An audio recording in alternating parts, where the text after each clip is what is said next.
สาธุวันนี้วันที่หนึ่งขอให้ปาฏิหาริย์มีจริงถึงคิวคุณโยมแล้วนะเศรษฐีคนใหม่เศรษฐีคนต่อไปขอให้เป็นคุณโยมฝากกดไลค์ฝากกดแชร์ขอให้หมดหนี้หมดสินสาธุเด้อบารมีพระพุทธเจ้าบารมีพระธรรมบารมีพ่อแม่ครูบาอาจารย์บารมีเจ้าปู่เจ้าย่าเทพไทยเทวาบันดลบันดาลให้ญาติโยมมีโชคมีลาภโชคดีเป็นเศรษฐีคนใหม่โชคดีเป็นเศรษฐีปลดหนี้ปลดสินได้วันนี้ด้วยเถินสาธุเอาบารมีเจ้าปู่เจ้าย่าช่วยลูกช่วยหลานเด้อเฮงๆปังๆอาจารย์กสิมีพิธีสมโภชพระเจ้าองค์ด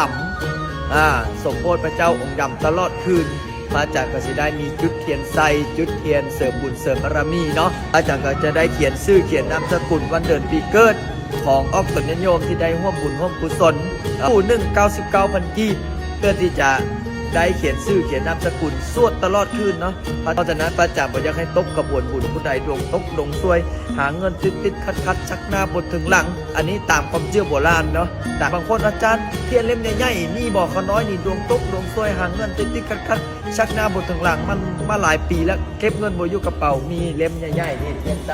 เทียนเพิ่งเนาะเทียนเพิ่งเสริมบารมีเทียนมังกรทองเทียน